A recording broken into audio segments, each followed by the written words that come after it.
आप सभी को अभिवादन। इस विश्वविद्यालय द्वारा आयोजित a 4-week training programme on educational administration for administrative officers of the university central institutes, जिसका थीम है कि हम प्रशिक्षण के माध्यम से कौशल उत्पन्न करें, दक्षता उत्पन्न करें और उस मुकाम तक अधिकारियों को पहुंचाएं जहां चलकर अपने संस्थान के लिए मानक बने, संस्थान से संबद्ध अन्य संस्थानों के लिए मानक बने, साथ ही विश्वविद्यालय प्रशासन में अनुकरणीय आदर्श स्थापित करें। इस प्रशिक्षण कार्यक्रम के कोऑर्डिनेटर हमारे विश्वविद्यालय के कुल सचिव श्री पी सिल्वैनाथन जी, कार्यक्रम को गति प्रदान कर रहे हैं डीन एकेडमिक्स प्रोफेसर आलोक श्रोत्रिय जी। इस समय हमारे साथ इस कार्यक्रम में सपोर्ट के रूप में उपस्थित professor A K. Shukla ji, professor Khem Singh Daheriya जी, श्री अंतर्यामी जेना जी हमारे विश्वविद्यालय के वित्त अधिकारी, प्रोफेसर मूर्ति जी परीक्षा नियंत्रक, हमारे विशेष कार्याधिकारी doctor SD. Tripathi ji, organising committee के सभी दक्ष सदस्यगण, श्री आर.पी. सिंह परिहार, मिसेज पूजा तिवारी, श्री अरविंद गौतम, श्री गिरजेश कुमार, मल्टीमीडिया सपोर्ट के लिए यहाँ इस कार्यक्रम से जुड़े हुए मिस्टर गौरव, मिस्टर विनोद वर्मा और मिस्टर सुप्रिय दास, साथ ही वे सभी जो आज इस डिजिटल प्लेटफार्म पर इस प्रशिक्षण कार्यक्रम से जुड़े हुए हैं, प्रतिभागी के रूप में, श्रोता के रूप में, दर्शक के रूप में अथवा अन्य किसी भी रूप में।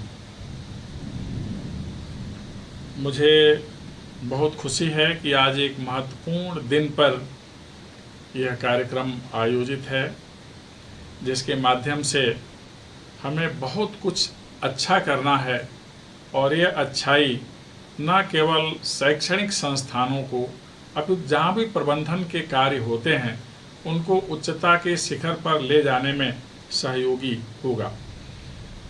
आज सर्वप्रथम आप सभी को धर्म चक्र दिवस की बधाई। आज ही के दिन भगवान बुद्ध ने सारनाथ में अपने 5 अनुयायियों को धर्म और कर्म के मर्म का बोध कराया था। वह इस देश में अहिंसा के सबसे बड़े उद्घोषक थे।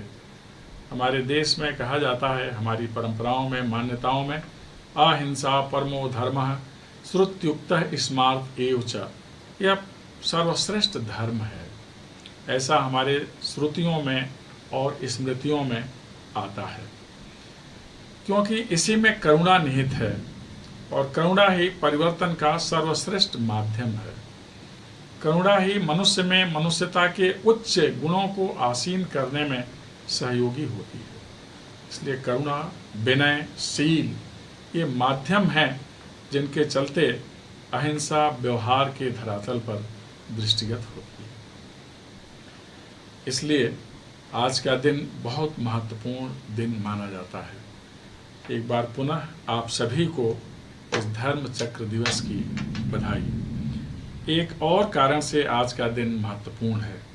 अध्यात्म के सुदृढ़ नींव पर विज्ञान और तकनीक से युक्त भारत के कल्पनाकार, भारत में निर्माण के पक्षधर, संपूर्ण विश्व में भारतीय ज्ञान, अध्यात्म और दर्शन की पताका फहराने वाले स्वामी विवेकानंद जी की 118वीं पुण्यतिथि है। उन्हें शत शत नमन और उनका योगदान हम सभी को सतत प्रेरित करता है, आने वाले दिनों में भी सतत प्रेरित करे।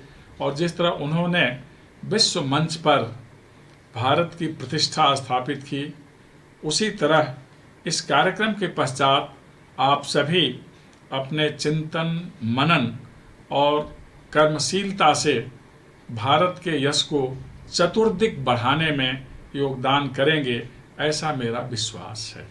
प्रशिक्षण कार्यक्रम के रूप में जिसकी अवधि 4 सप्ताह की है आयोजित की जा रही है और इसमें सभी दक्ष, यशस्वी और पहले से प्रशिक्षित अधिकारी गण भाग ले रहे हैं। संभवतः इसमें भाग लेने वालों की संख्या है 144, जो इस देश के 55 विभिन्न संगठनों से संबद्ध हैं। मुझे अतिशय प्रसन्नता है कि आप सब आज के दिन हमारे विश्वविद्यालय द्वारा आयोजित इस 4 सप्ताह के प्रशिक्षण कार्यक्रम में सहभागिता कर रहे हैं। हम आप सभी जानते हैं कि किसी भी संस्था की सफलता वहाँ के अधिकारियों और कर्मचारियों पर निर्भर करती है, विशेषकर अधिकारियों पर। नीति नियोजन और नीति क्रियान्वयन दोनों में महत्वपूर्ण भूमिका अधिकारीगण की होती है। इसलिए समय समय पर उन्हें समय की मांग, सामयिक अपेक्षा और शासन की नीतियों से अवगत होना होता है। इसके लिए प्रशिक्षण कार्यक्रम आयोजित किए जाते हैं। देश के सभी शिक्षण संस्थान कुछ मानकों से संचालित होते हैं, नियमों से संचालित होते हैं, जिनका हमें निरंतर ध्यान रखना होता है। Act, statutes, ordinances, rules, regulations, charters, इसका हमें नियमित ध्यान देना होता है, क्योंकि इसी से सारी कार्यप्रणाली विश्वविद्यालयों की और जो अन्य शैक्षणिक संस्थान है उनकी संचालित होती रहती है। इसलिए इसका सम्यक बोध होना चाहिए। जितने भी अधिकारी हैं, जिस संवर्ग के अधिकारी हैं और जिस दायित्व पर अधिकारी हैं, अधिकारी का भाव ही है कि आपके पास अधिकार है वह सब कुछ करने का जिससे लोकहित होता है और शिक्षण संस्थान में जिससे शिक्षण हित होता है। माना कि जो अधिकारी हैं उनकी दक्षता अकादमिक कार्यों में नहीं है, उनकी दक्षता शोध संबंधी कार्यों में नहीं है।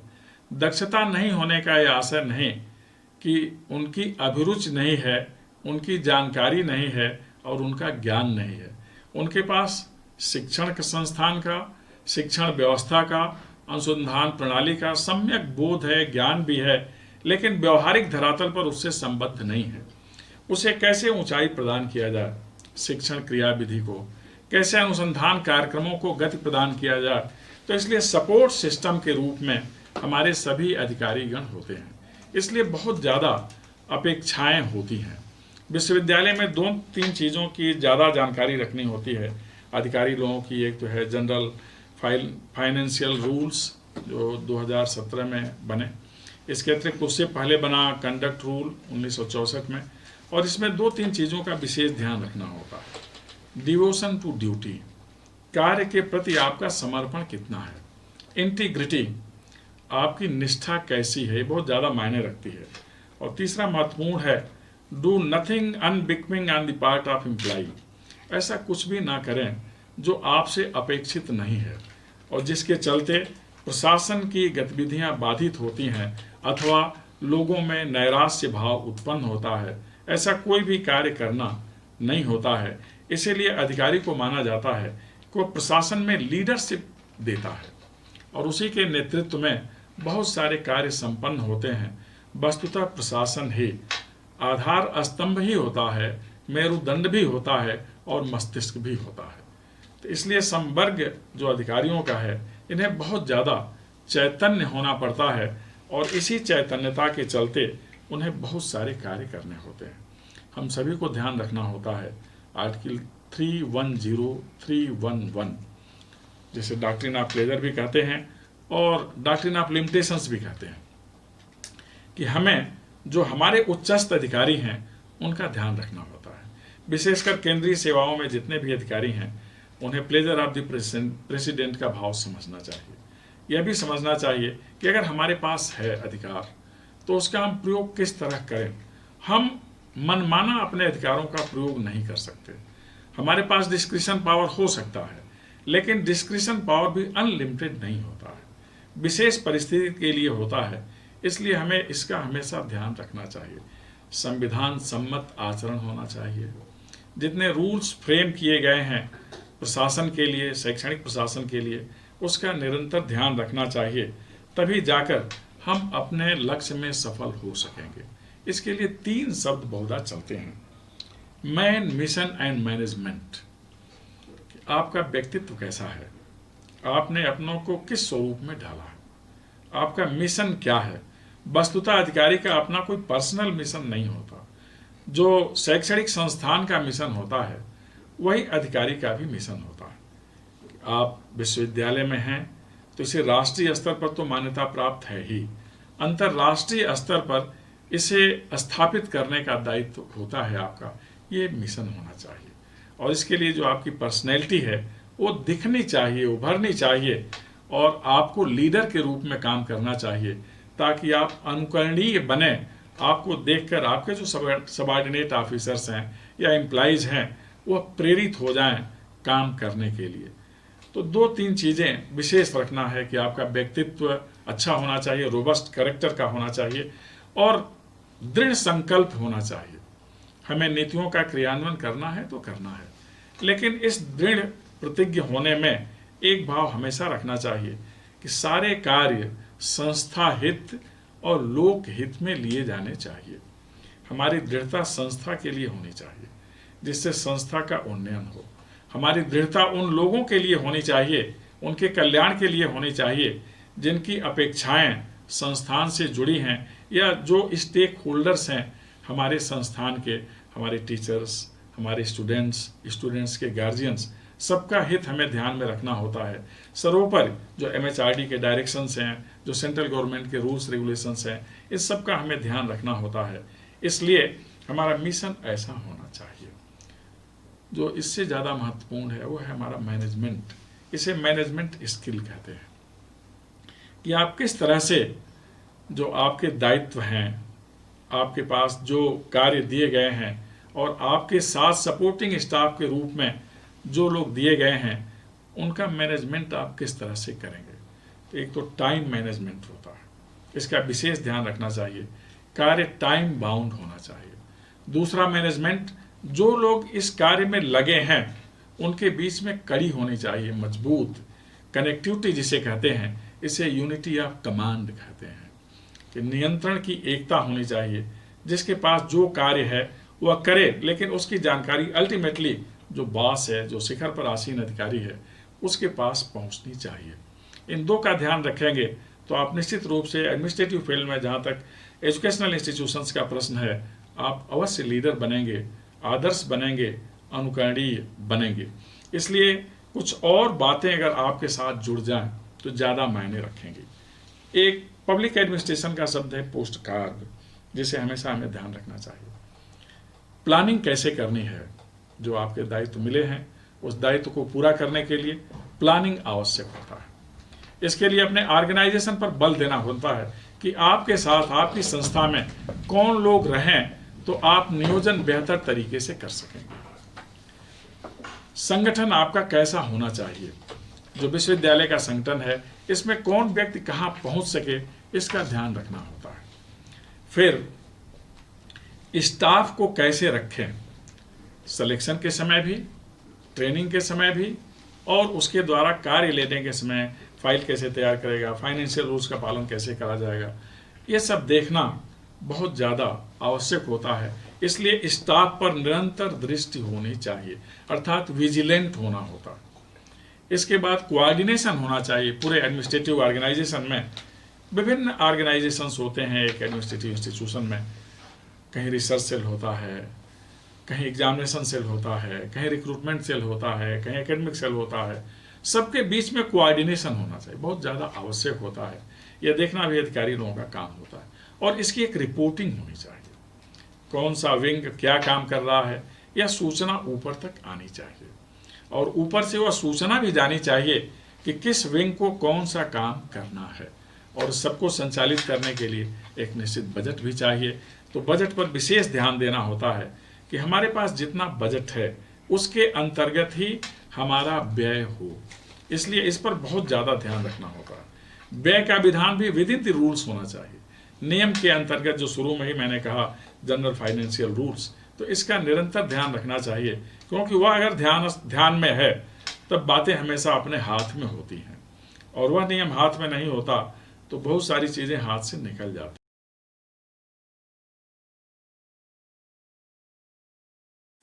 इसलिए इसका ध्यान रखना चाहिए। लीडर बनने के लिए कुछ और चीजें आवश्यक होती हैं। आपका मनोबल ऊंचा होना चाहिए, साथ ही जो आपके साथ काम कर रहे हैं उनका मनोबल बढ़ाने की आपकी सामर्थ्य होनी चाहिए। मनोबल प्रशासन में बहुत ज्यादा मायने रखता है, और हमेशा निर्णय लेने से पहले विचार करना चाहिए। त्वरित निर्णय बहुधा अच्छा नहीं होता, इसलिए निर्णय लेने से पहले कई बार विचार करना चाहिए। विचार करने के बाद निर्णय का बोध कराना चाहिए औरों से, बेहतर व्यवहार करना चाहिए औरों से, साथ ही आपके अंदर संप्रेषणीयता होनी चाहिए। आप जो कह रहे हैं आपके साथ कार्य करने वाले लोग उसे विधिवत समझ सकें, तब जाकर आप प्रशासन में दक्ष माने जाते हैं, और इसी के लिए प्रशिक्षण कार्यक्रम चलता है। वस्तुतः एक व्यक्ति के उन्नयन में, लक्ष्य प्राप्त करने में कुछ बातें बहुत ज़्यादा सहायक होती हैं। पहला होता है अनुभव, दूसरा होता है अनुमान, तीसरा होता है प्रशिक्षण, और चौथा होता है व्यवहारिक ज्ञान। हम बहुत सारी चीजें अनुभव से सीखते हैं।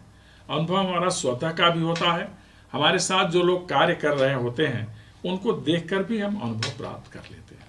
तो अनुभव बहुत ज्यादा मायने रखता है, और इसीलिए कहा जाता है अनुभव वह विधा है जिसके माध्यम से हम आजीवन प्रशिक्षित होते रहते हैं। इसका हमें निरंतर ध्यान रखना चाहिए। फिर हमें अनुमान करना चाहिए कि जिस परिवेश में हम काम कर रहे हैं उससे क्या अपेक्षाएं हैं, हम क्या करें बेहतर, तो ज़्यादा लोगों तक हमारी बात पहुंच सकती है, शासन की नीतियां यथार्थ के धरातल पर उतर सकती हैं। यह हम अपने अनुमान में लाते हैं, इसे हमारा विजन भी कहते हैं। तो ये विजन बहुत ज़्यादा आवश्यक होता है।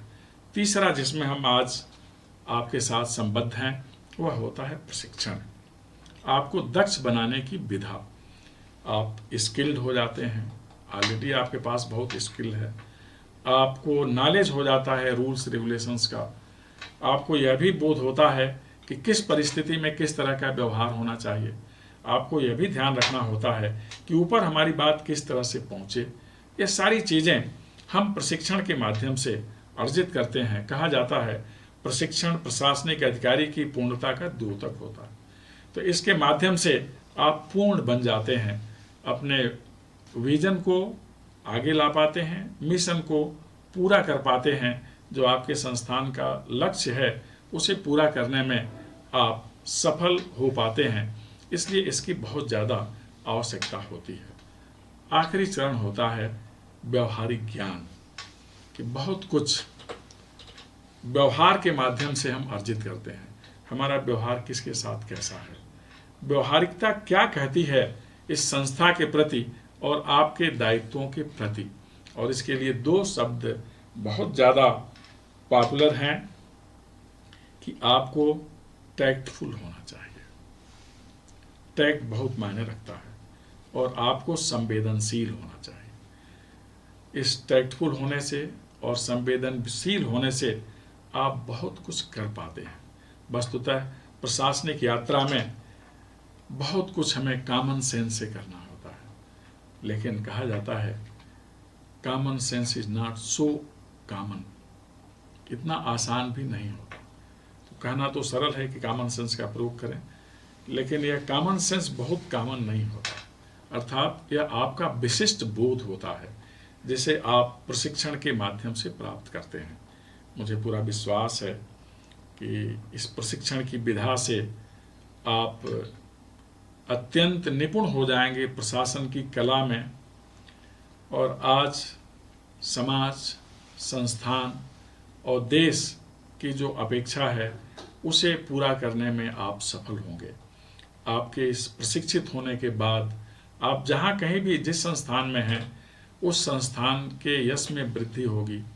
जो संस्थान के लक्ष्य हैं उसे पूरा करने में आपको सफलता मिलेगी, और इस माध्यम से आप समाज का बहुत ज़्यादा हित कर सकेंगे और अंततः इस राष्ट्र को एक समर्थ राष्ट्र, समृद्ध राष्ट्र और सशक्त राष्ट्र बनाने में आप सफल होंगे। बहुत अच्छे व्याख्यान आपके सामने आएंगे जिसमें प्रशासन की सभी विधाओं पर आपके सामने विचार रखा जाएगा।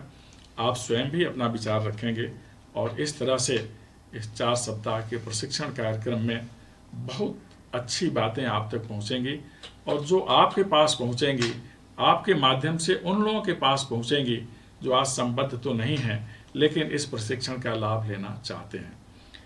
इस कार्यक्रम की सफलता के लिए मेरी शुभकामनाएं और आप सभी का भविष्य उज्जवल हो, निष्कंटक हो, आप निरंतर प्रगति पथ पर अग्रसर हों, इसके लिए ढेर सारी शुभकामनाएं। नमस्कार।